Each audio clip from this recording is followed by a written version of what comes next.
O sige. Ay malayo sa akin eh. Masyadong mahal eh. Ano daw dito eh, ito yung dalahan ng kabit. Bago ko ikwento sa inyo yung pinaikwento, kaya muna tayo sa Watami. This is so weird. Okay, so ito na nga. There is basically 3 comments I want to specifically address sa vlog natin na personal regrets. Kung shooter ka talaga, you'd know how to respect a specific style of a shooter.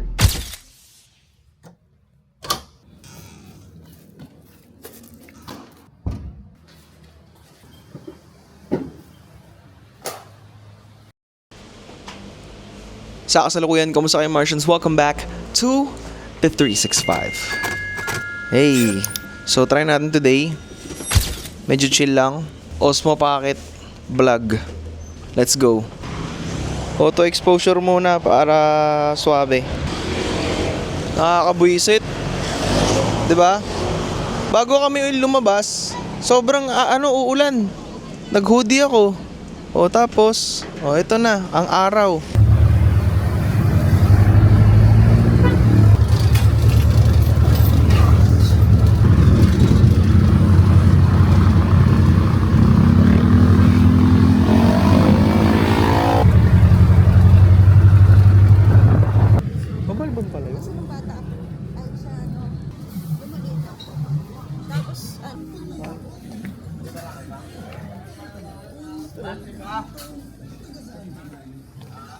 May graduation. Pupuntang balikbayan, tsaka may uuwing balikbayan. Ay, nako dito sa Bacoor, kainan sa Balsa.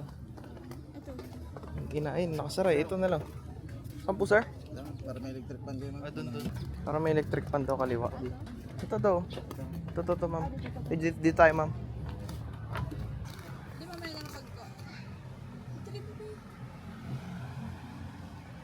Malamig naman eh. Hindi ka ba giniginaw? Ay no, lamig oh. Kasi dapat mindset mo malamig kasi Naka-hoodie ka. Naka-hoodie ka dapat, yun yung minds. Ayun lang. Yun na lang. O sige. Ay malayo sa akin eh. Masyadong mahal eh. Ano daw dito eh, ito yung dalahan ng kabit. Dito doon tatago yung mga ano. Ba't tayo nagaluwa? O bakit? Testingin nga natin, titikman natin, di ba sabi mo? Tamang tanghalian muna kami dito sa kainan sa Balsa. Nag-hoodie si Gago. Pero kailangan ang mindset mo, it's cold. Para hindi mag-isip ng katawan mo na mainit, tas pagpapawisan ka. Pero may bawa naman akong t-shirt eh. So, G lang. Ito ko sa kanila. Pucha. Ito guys, yung view. Agay. Ito yung view namin. Yan. Milk tea. Kasi maliit na lang to na ano eh. Spanish latte. Gagi. Maliit na lang na parang lake to eh. Maliit na lake na lang eh. Man-made na siya eh. Ati tayo sa fish. O diba, konti nga lang na in-order natin eh. Wait lang. Tayo. Yempo, barbecue, tilapia, tsaka sabaw. Grabe tong manliligaw ko. Dinala ako sa ganito. Samantalang iba ko manliligaw, dinadala ako sa Coffee Project, SNR, doon ako dinidate. Dinala ako sa kainan sa Balsa. Oh. Pero may may honest pet peeve ako sa pagkain ng Filipino food sa labas. Para sa akin walang sense kumain ng Filipino food sa labas kung kaya naman kasing gawin sa loob ng bahay. Kaya galit na galit ako pag kumakain sa mga native na kasi parang kaya naman gawin sa bahay, bakit sa labas? Mababash talaga ako. Lagi ako may opinion na hindi sang-ayon sa lahat ng tao. Sarap. Pwede naman. Lagyan natin toyo. Yun ang bagal. Bago mag-record. Doon ako naiinis. So yun guys. Walang tubig ngayon dito sa Bacoor. Dahil daw may ginagawa sa Tondo. May nabutas. So literal na walang tubig dito. Ang iniisip namin ngayon, what if lang naman? Wala tayong choice eh. Alam mo yun, huwag tayo magstay muna dito sa Bacoor. Let's go na. Let's go. Wala pa ba? Hindi pa pala tayo bayad? Oo, gagi. Kaya mo tumakbo.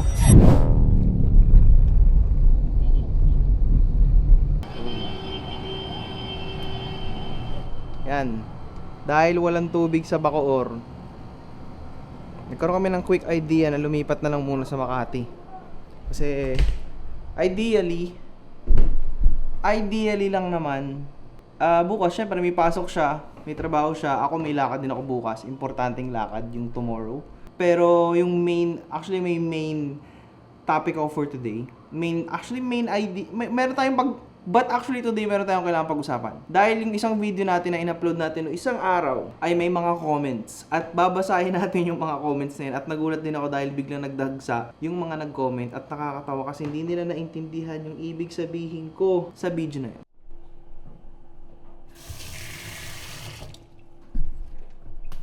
Good job.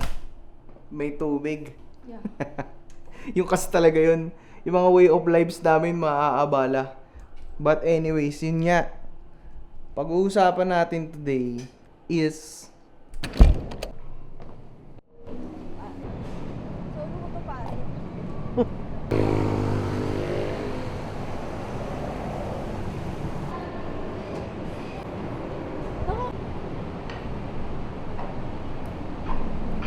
bago ko ikwento sa inyo yung pinaikwento, kaya muna tayo sa Watami. This is so weird. Sa Watami kakain ng pucha. Feeling ko tuloy may shoot. Feeling mo may trabaho ka ngayon kasi di tayo sa Makati. Ako naman feeling ko may shoot. Oh, may Dennis din. Oh, tawag dyan bistro to share. Tama? Tama ako? Alam ko tawag bistro to share tawag dyan. Kasi pare alam ko to pare, trabaho ko to eh. Feeling ko magtatrabaho ko guys. Nasa na si Trixie, nasa na yung Osmo Pocket at saka yung dalawa. Shoutout sa inyo kung napanood nyo tong vlog na to. Kamain lang ako, hindi ako nag-shoot. Grabe oh, parang yung iba dito nakuha na ko na ng reels eh. Actually, halos natikman ko na lahat ng nasa menu. Halos. Oh. Teishoku.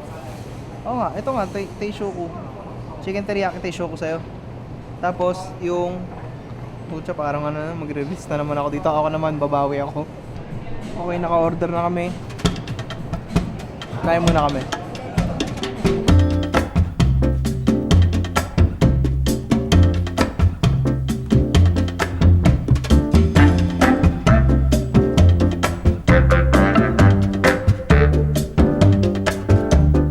Hindi, sabi ko yung video niya, yung kasama ko.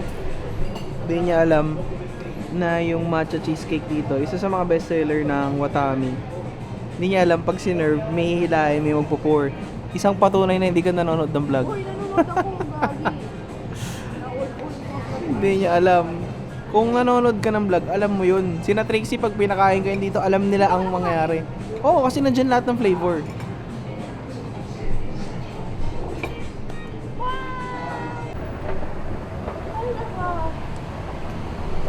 Sobrang solid na dinner sa Watami. Ang kakaiba lang din, holiday pa lang ngayon, no? So wala masyadong mga tao sa labas, ganun, tahimik lang. Tamang, alam mo yun, medyo solo halos. Ito na nga yung kukwento ko, ito na nga yung sasabihin ko. Pero, bibili mo tayo kape. Tsaka, since nandito na rin naman na kami, siguro mga kami dito, 2 gabi. Para, alam mo yun, kasi may lakad nga ako bukas. Tapos, makakapag-b-roll tayo, putya. Solid.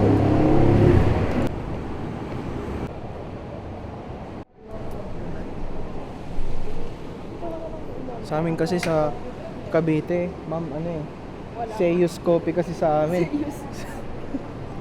Dito sa Makati, Zeus Coffee, sa amin Seiyus.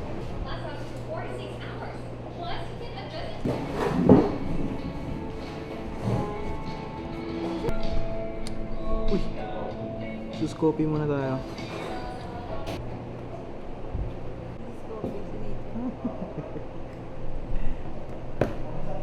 Sa guys, sa Bacoor magtatayo ako nito, Seiyus Coffee.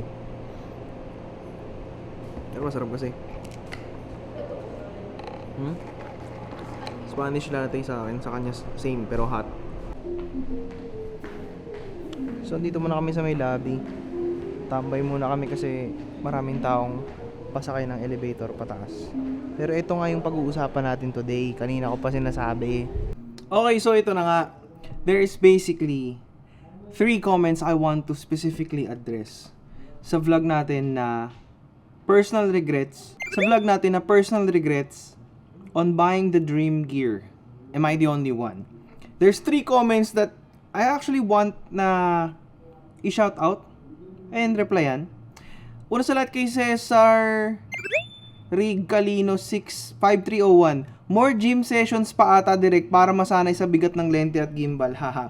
Diyan ka nagkakamali. Kung talagang nanonood ka ng 365, nakikita mo sa lahat ng shoots ko, ang bit-bit ko ay mabigat. I've been through the worst of all specific situations na talagang sasakit na yung likod mo, lower back mo titirahin, tsaka yung bicep mo. Kaya madalas ng workout ko, puro arms, lower back, chest, back. Well, basically almost the whole body.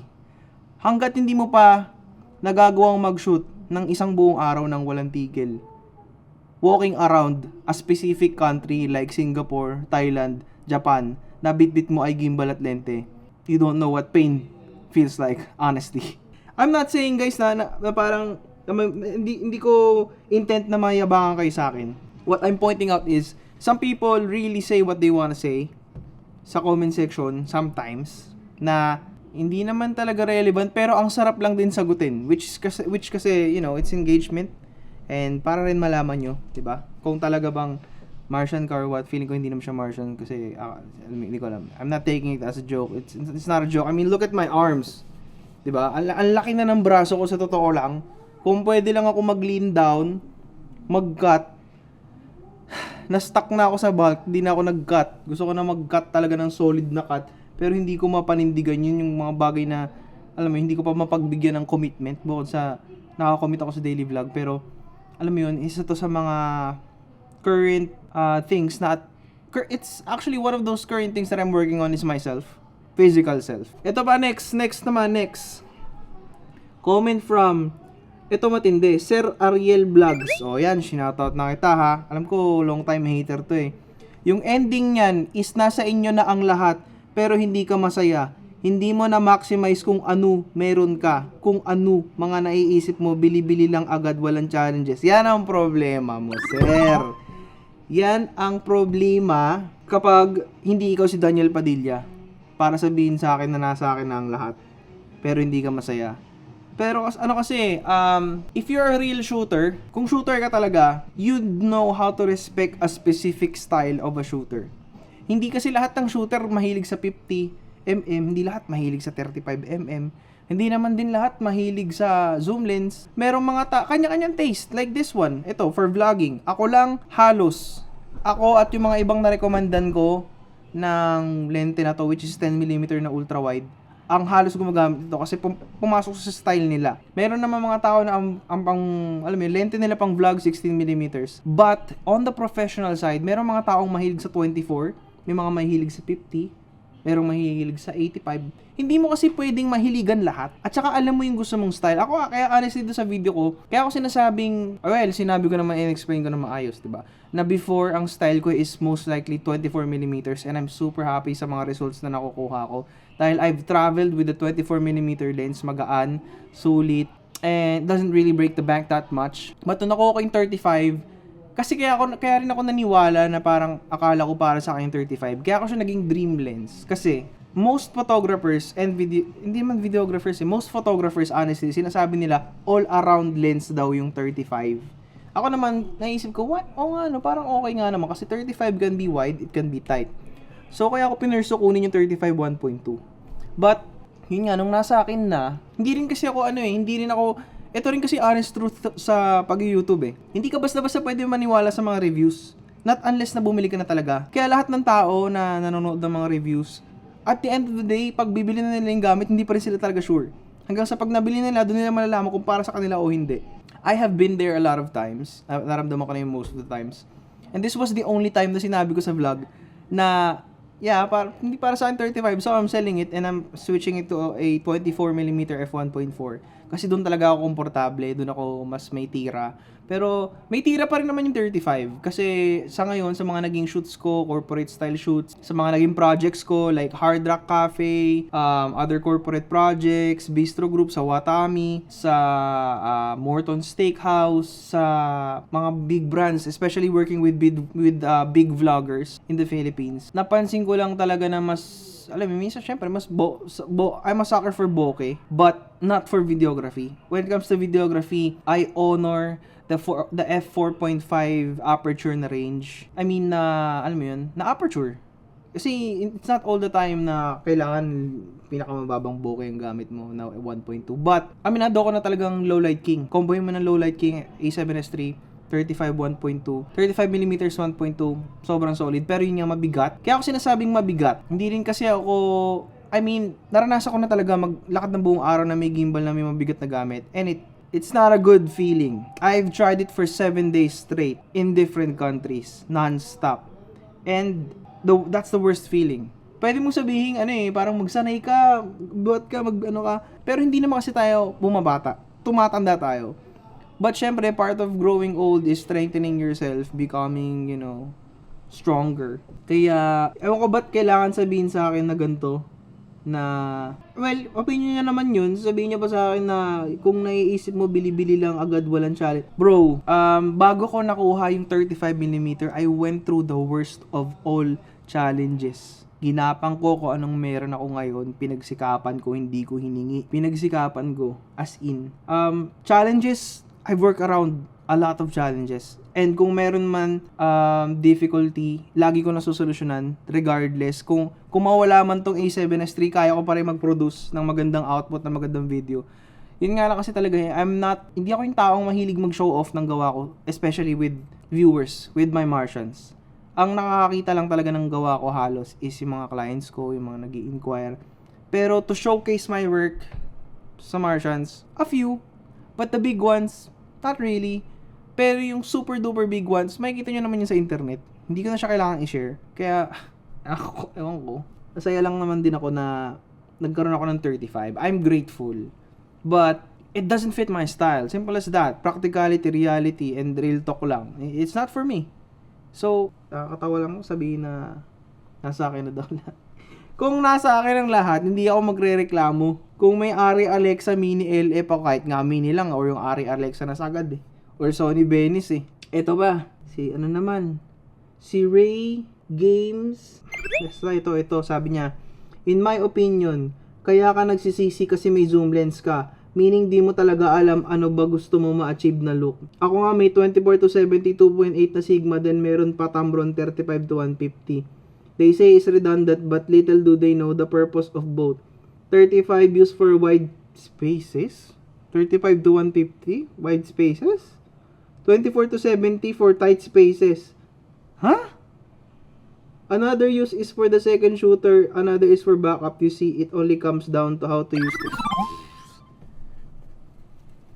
Kaya alam niyo, aminado ako na not 100% of the videography community, photography community is my audience. Aminado ako na it's okay. They don't need to be my audience. I mean, beginners are my target audiences. Kasi ngayon pa lang sobrang toxic ng community ng videography at photography dahil walang ibang ginawa kundi magyabangan. Merong ibang mga grupo like si Ulanzi Boys. I love those guys. Ewan ko, parang hindi kami nagayabangan ng gamit kung ano mang meron kami, ganun. Pero madalas kasi, oh my God, napaka-toxic talaga ng community, promise. Especially, meron pang, ayun, hindi ako na magbanggit, baka mabash ako pero ganun talaga, may toxic community talaga. Especially dito sa Pilipinas, payabangan ng gamit. Alam mong nasa tamang tao kapag walang nagyayabangan ng gamit Parang tanong lang sila ng tanong, usap lang kayo usap about experience sa gamit, which is ganun naman talaga dapat. Kaya kayo, yung mga aspiring filmmakers, aspiring videographers, photographers, sa mga nanonood ng channel ko, I'm molding you guys to become a nurturing type of person. Don't be that specific photographer, videographer na nagyayabang ng gear, papayabangan ng gawa, ng output. Hindi naman tinatanong yung output mo pero pinapakita mo, mga ganun. Be humble and ayun, basta iwas kayo sa yabangan kasi di siya healthy in the long run.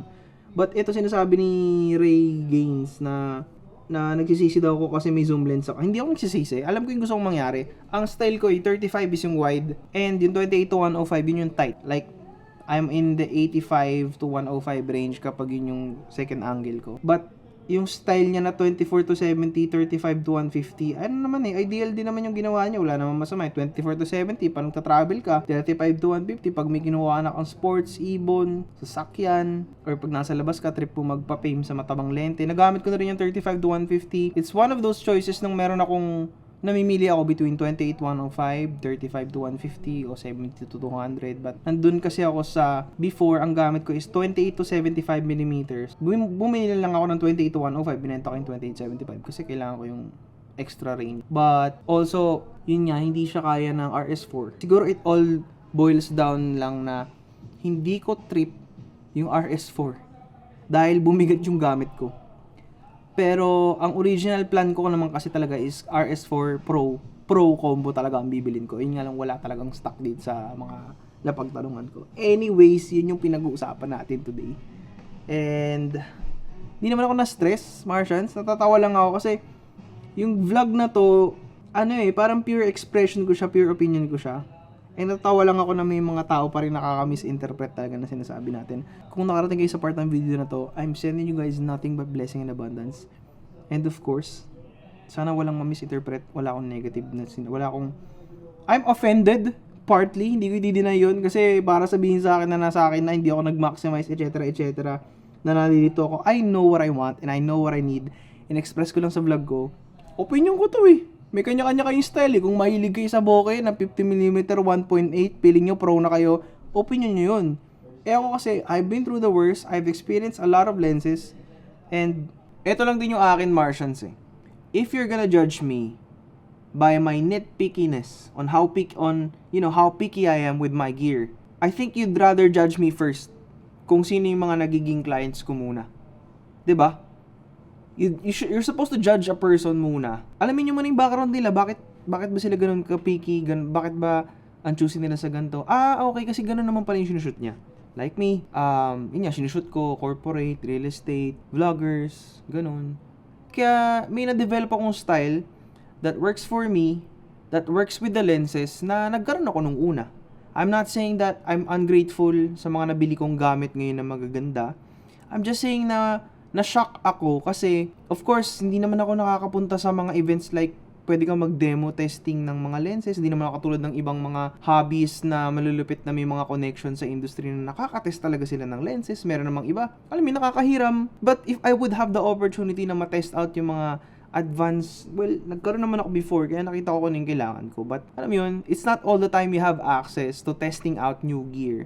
That's why it's going to really be a trial and error process. Yun nga, dito sa Sony, ang dami ko na na-try na lente. Especially sa lineup ng Tamron, para sa akin, like right now, para sa akin, Sigma is probably one of the best lenses you can buy. Dahil it's so sharp, super sharp. Yun nga lang, it's mabigat. Kung gusto mong magaan, Tamron ka, okay yung Tamron run and gun. Sigma, medyo pang, hindi ko masabing pang run and gun kasi nga mabigat. Mabigat yung lente and you wanna be extra careful when you're carrying heavy lenses, expensive lenses. Ito Laowa. It's an expensive wide lens, but, I actually love it. And ang style ko is, one wide, one tight. Kaya ang kinuha ko is 28-105, but yung 35, nandun ako sa range ng, ina-experiment ko siya kung para ba sa akin ng 35. Nag-a-adjust pa ako. So far, sa mga nagagawa ko naman, happy naman ako. Though I'm not super duper impressed. Hindi katulad siguro na kung merong 24mm 1.2. Siguro kasi yun yung nakalakihan ko from A64 16mm 1.4. Equivalent yun ng 24 sa full frame. Kaya parang para sa akin na ang tight masyado ng 35. Kaya gusto ko medyo wide na mukhang tight. Alam mo yun? Kaya 24. Yun yung para sa akin. Kaya dito ko naman tatapusin yung vlog. So, yeah.